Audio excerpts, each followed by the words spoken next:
Hi, I'm Alana. Welcome to another video. In today's video, we're doing a get ready with me for church. So, sorry my chair is so squeaky. It's very old. So, what I would like to begin with today is one book recommendation called The Politics of Experience by R D Laing. So, this man, R D Laing, I believe he is a psychiatrist, and he's been dead for a while now, but he worked back in the 50s and 60s, I think. I might be wrong about that, but I think he worked back in the 50s and 60s. And I actually read another book of his years ago, which I absolutely loved, called The Divided Self. So The Divided Self was basically about the function of the ego in the case of schizophrenia. And so it talked about like the defense mechanisms used by the ego and how that results in schizophrenia. And so this book, Politics of Experience, it's about the politics of our experience as social beings living in the world.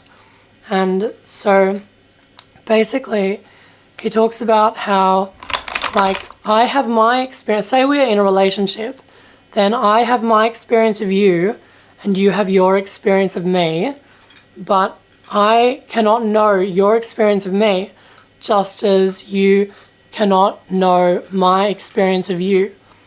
But yet we have these shared experience of each other in the relationship. And so he gives a few good examples. He gives the example of how children are put through school, and in school you're taught how to behave. Like, you are taught the roles that you should play. And it's also a very strange situation, he said, because in school, like, say a teacher asks a question and then all of the students raise their hands. And how strange is that we are programmed to eagerly raise our hand to answer a question, like, because there's no reason to even want to answer the question unless it's for that, like, social reward of getting the right answer. And, like, if the school system didn't program people the way it does, then no one would be interested in raising their hand to answer the question. And he also gives the example of how, say in a class there are students, and so say there's a student called Bobby. Everyone's asked a question and the teacher says, "Bobby, do you know the answer to this question?" And he sits there and he looks around and he doesn't know the answer. And then finally the teacher says, "Oh, Sally, can you please tell Bobby the right answer to this question?" Well, in that example, and then Sally gives the right answer. In that example, Sally's win only comes from Bobby's loss. So Sally's win in that situation depends on Bobby's losing, because Sally only gets to give the right answer because Bobby doesn't know the right answer. And he also gives the example of, say, a woman who gets pregnant outside of marriage, and she's worried about the baby, about giving birth to the baby, but she's not worried about, like, her own ability to care for the baby. She's worried about what everyone else will think. So it talks about how, like, the boy wants her to get an abortion and give up the baby, not because he's worried about his ability to raise a child, but because he's worried about what everyone else will think. And it talks about how, like, the mother of the girl is worried about what the father of the boy will think of her, and the father of the boy is worried about what the mother of the girl will think of him. And so that was an interesting example of how, like, everyone, each independently, they're not worried about, like, they don't actually care about, you know, if she has a baby or not, but they're each independently worried about what everyone else will think.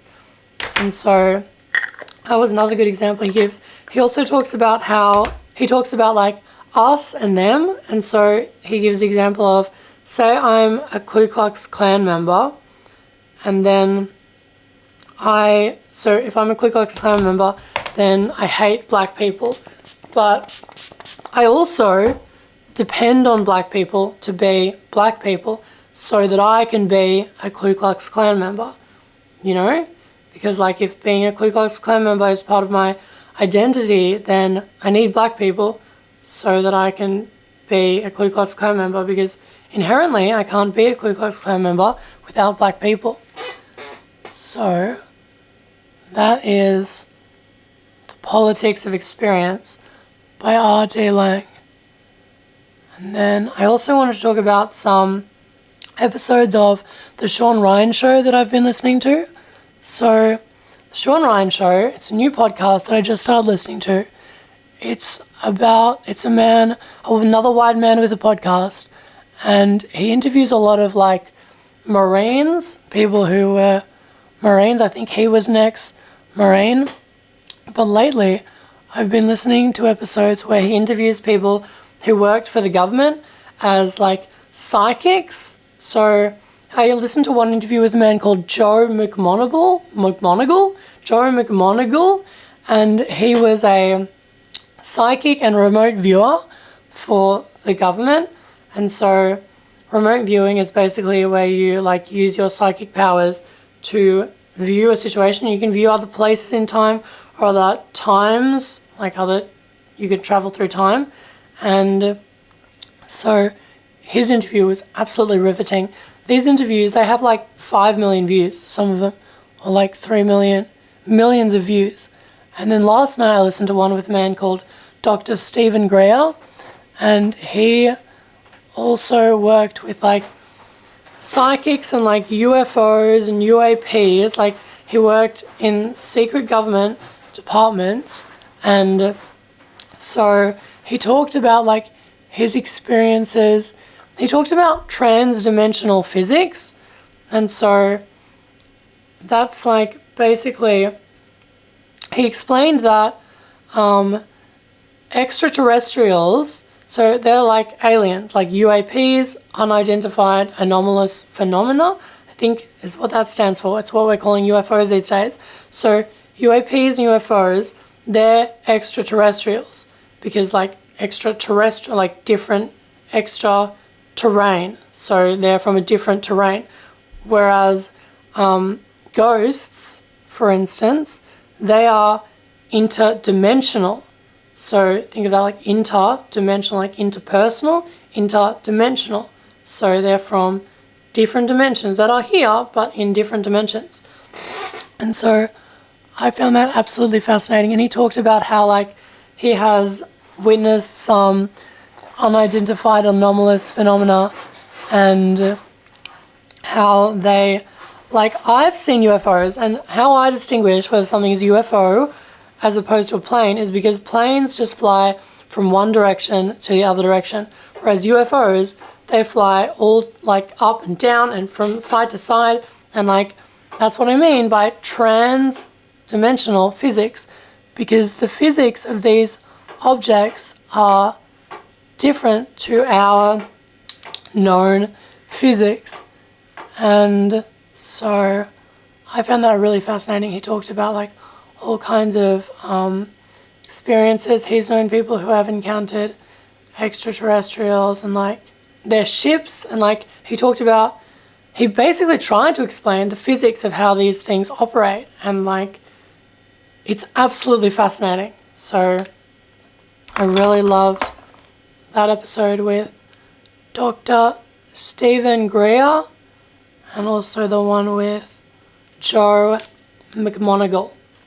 And so that will be all for today. Thank you for watching this video. Thank you for getting ready with me for church today.